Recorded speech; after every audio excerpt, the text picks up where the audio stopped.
Hello everybody, welcome back to my channel once again. This is my second Adobe Animate tutorial, and today we're going to be going over the tools. So let's create a new animation. Okay, so to start off we've got the selection tool, and this is probably one of the most used tools in this entire program. So just to show what it does, here's a rectangle, and you can just select it using this tool and just move it around. You can also select it like that. Alright, then next we got the free transform tool, and this is for selecting like multiple items. So if I wanted to create like a rectangle, like an oval over here or something, then I could select everything at once and move it around from there. Or change the size. Okay, and then after that we got the classic brush tool, and this is the easiest or like the most simple tool for drawing in this entire program. And so that's pretty much it for this tool. Alright, and then next we got the line tool, and as the name suggests, you just create lines with it. And for this tool, the lines are the color of the stroke, so make sure you're changing that instead of the fill color, because it doesn't change with the fill. Alright, and then next we got the rectangle tool. I used this one in my last video, and I also used it earlier in this video. And so you just create rectangles with it of any shape. And yeah, that's pretty much it for this tool. Alright, next we got the oval tool, and this is basically the same thing as the rectangle tool. It just does everything, but except it's just for ovals. So you can make like just a regular circle. You can just make any oval shape with it. Alright, then next we got the text tool, and you can just create text with this, and you can even edit it using the controls. Like for example, you can change the font, you can change the mode, like bold, italic, or something. Yeah, so that's the text tool. Alright, next we got the paint bucket tool, and this is for filling in areas that you want to fill in. For example, if I made like a square here, then you would want to, if you want to fill that in, then you just use this tool to fill it in. But you have to keep in mind that the object has to be closed, otherwise the fill tool won't work. So I'm clicking it right now and it's not working. Alright, and then next we got the eraser tool. Pretty self-explanatory. So if you just create something that you want to erase, then just select that tool and then just erase it like that. Next we got the gradient transform tool. So this one isn't normally in the spot. Usually it would end right here. But I just added all these to my main slots. But anyways, so yeah, I just put it there for my last video.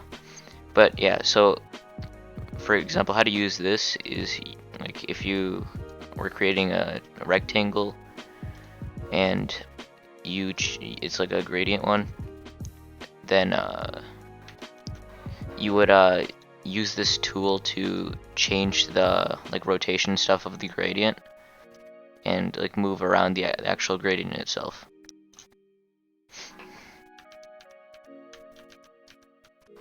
Alright, we got the hand tool next. So if you wanted to make really small adjustments, then you could use this, for example, if you're zooming in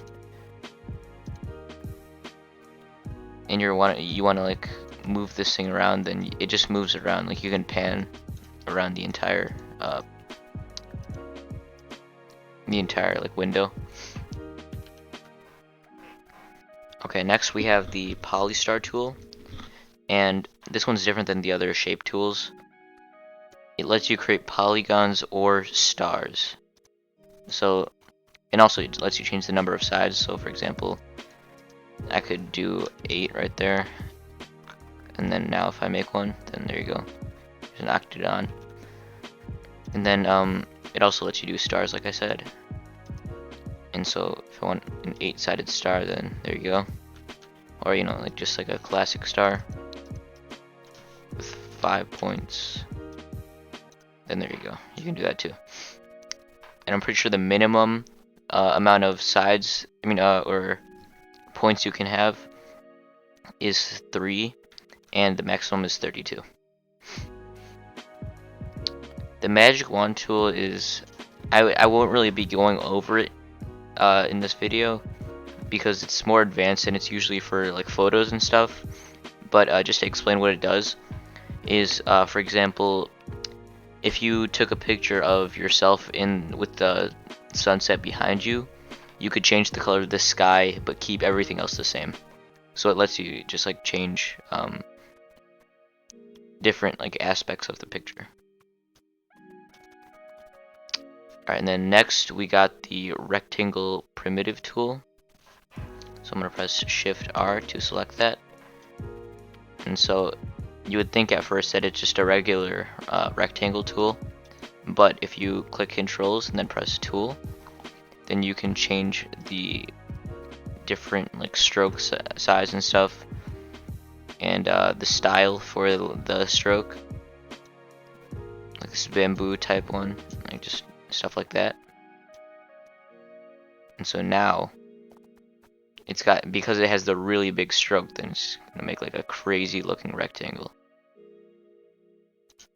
So this will happen to every single shape or every single rectangle that you make, so I'm gonna turn that off. I'm gonna make the stroke size like around 1, set it back to normal.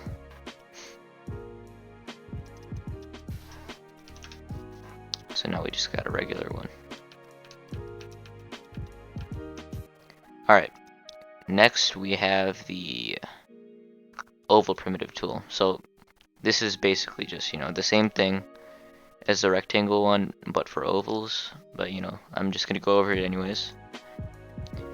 But yeah, like the last one, you can change the stroke size, style, width.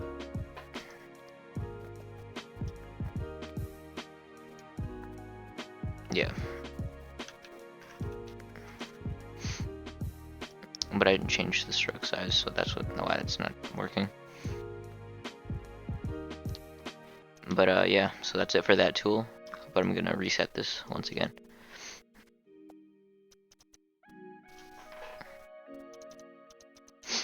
Put that at 1 and put the width back to regular.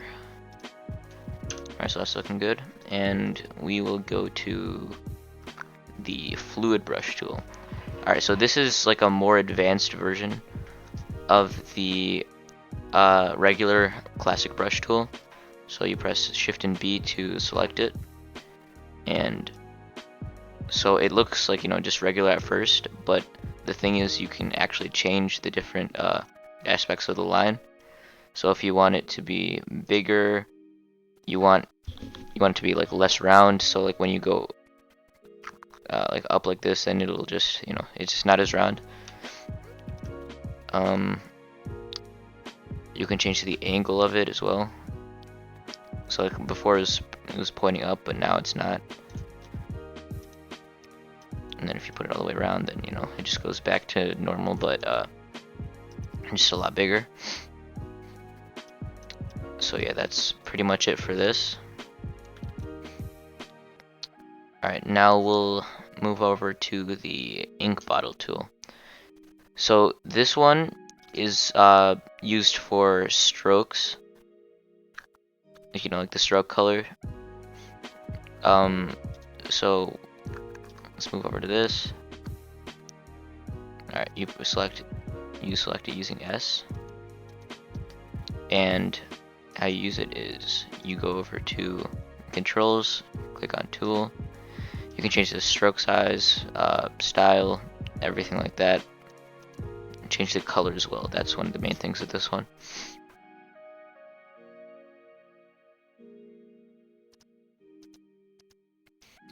So now when I create a rectangle, it has all those things around it. But I'm gonna set it back to normal so it won't, because I don't want the rectangles to stay like that, because these transfer over projects. So for example, if I were to start a new project, then every single rectangle would still look like this. So keep that in mind if you're gonna change it a lot. Actually, I'm gonna change this to black because it'll just look better for the video. Instead of it was red before. Alright, and then next we're going to move on to the camera tool. So this one is used for like more cinematics and stuff like that. So for example of how it's used, oh wait, by the way, you would have to go back to the regular layer to create stuff if you started the camera tool. But so if you have like some stuff in the main frame, but there's also some stuff out of the frame, then if you move over to your camera layer and select camera using the letter C on your keyboard, then you can zoom out, so like over time or just, you know, like immediately. And you can also zoom in if you want to zoom into, like, you know, for example, someone's face in an animation or something. So yeah, you can use that as well. Alright. Now let's move over to the... Actually, we're going to skip the bone and bind tool because those are really complicated. But basically what they do is, for example, if you're making like a person for an animation, then it makes it so you can move each of the limbs and everything and animate them using that. Alright, we got the 3D rotation tool next, and so to show how it's used, let's make a rectangle. And what you're gonna have to do for this is you're gonna have to select this and then press modify and then press convert to symbol. And now when you do that, then it'll let you use the 3D rotation tool, otherwise it wouldn't. And that's the same for the 3D translation tool as well. So now when you can move it just any way you want, and it's like 3D now. And then the shortcut for the 3D translation tool is just G, and so now you can move it anywhere on your on the canvas. But as you can see, it's not just like regular moving it around, because it actually changes like where it is. Like it's actually 3D now. So those two are pretty interesting and they could be useful.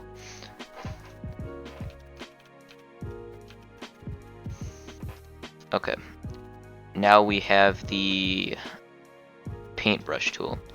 So this is just it's kind of like a different version of just a classic brush tool. It's just like a different texture. It's nothing really too special, but like if you start moving too fast, then you see it'll you won't capture the line as well. But you can also change different things with this. So it's so like the classic brush tool, it's just you know, it's used to create lines, but you can change different aspects of it. Alright, so that's it for that tool. Now let's move on over to the pencil tool. So you press Shift Y to use it, and this one, it's basically just the classic brush tool, but it makes it so it like straightens your lines and creates the shapes that it thinks you're intending to make. So for example, if I wanted to make a square right here, then it would turn it into a square. Or like I did up here, it made it an oval. So yeah, that's how that one's used. Alright, now let's move over to the eyedropper tool. And so for this one, so let's say you made like a green circle. So like let's just change this to green and put it in there. But you can't find the actual color, like you can't remember what the exact color green you selected was.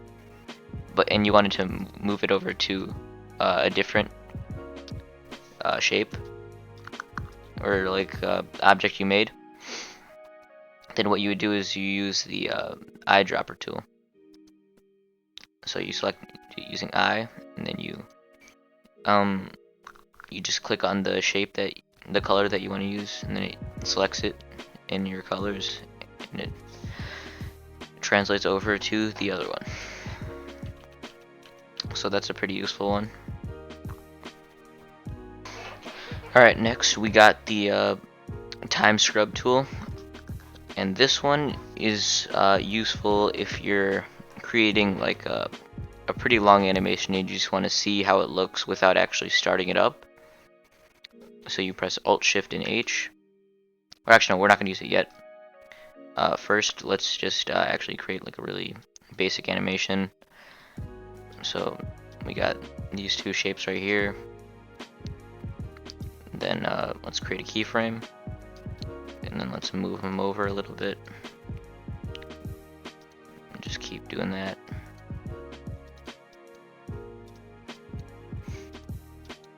Okay, so this is like, just for an example.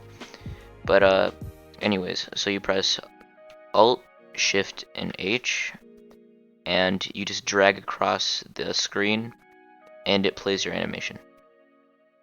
Or it just shows the frames over time. It doesn't actually play it. To play it, you would press the play button right here. Alright. Alright, so next we have the lasso tool. So to use the lasso tool, so for example, if you had this shape and you wanted to just select the top right corner of it, then you would use the free transform tool to select the corner of it, or to select just any part of it, and then press L to select it, and you can just cut out that certain part that you want. You can move that around. We'll keep this up for the next one because it's around the same thing. The polygon tool is basically just an extension of the lasso tool, but for straighter lines and like straighter cuts. So if I select it and I wanted to make a more like fluid cut, then this is the tool that I would use. You see, like it's more of a box than the other cut I made. Alright, and then next let's move on to the pen tool. Select it using the letter P on your keyboard. And this one isn't like, it's not really like a drawing tool like the other ones. It's not what you would really expect it to be.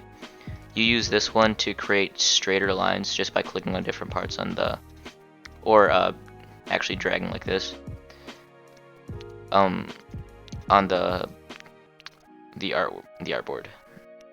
And so like in a situation where this would be useful is if you're trying to make straighter lines for an object like a rectangle, then this would be a lot better than, using the classic brush tool where it's gonna look a lot worse. So yeah, the pen tool is really useful in situations like that. And for the add anchor point and delete anchor point tools, they basically do exactly what they say. It's just, so this right here, it's an anchor point. This is like the main point of the of the object. So for example, if I were to make this object, like if I was trying to make it an arm, then the elbow was like right around where my mouse is, or my cursor, then I would want that to be the joint, and so I would make the anchor point right there.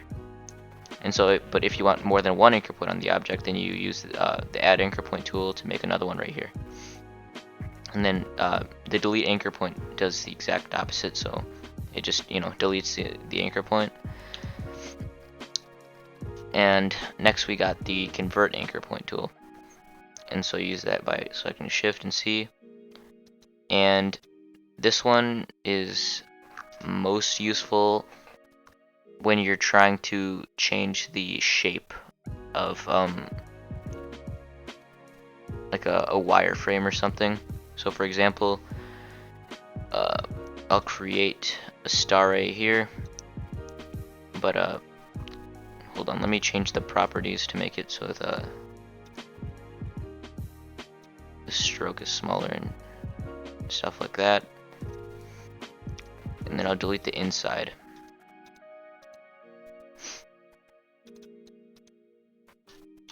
Alright, there we go. And so you press Shift and C, and you can select the points in the object and you can just move them around, as you can see.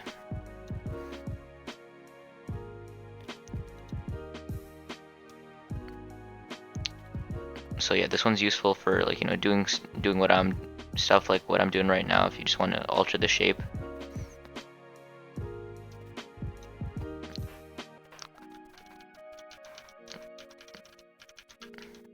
Alright, so that's what that one's for.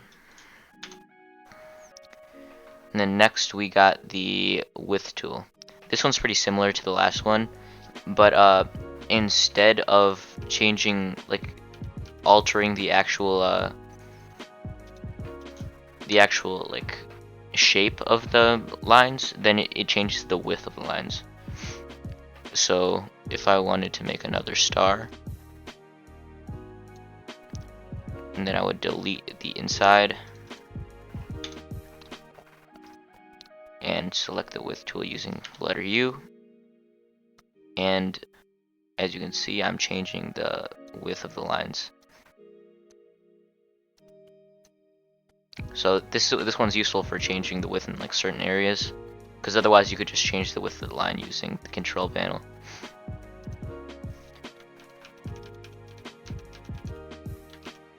Alright, and then next, this is the last tool that we're going to go over for the day, is the zoom tool.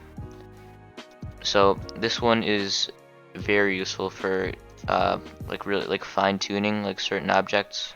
Or actually, no, hold on, a rectangle wouldn't really be a good example, but if I were to create like a person, and I didn't like how the hair was back here, then I could use the zoom tool to select that certain area that I want to change, and then I could just, you know, take out the part that I don't like, or just, you know, make certain changes wherever you want. But yeah, so that's what that tool is used for. And then to change the zoom back, then press Fit to Window or any zoom that you were on before. Fit to Window is probably the best option because it just shows everything in the frame. But yeah, so that's it for today's video. Thank you all for watching. I'll probably have maybe 1 or 2 more tutorials, and then that'll be it. Thank you.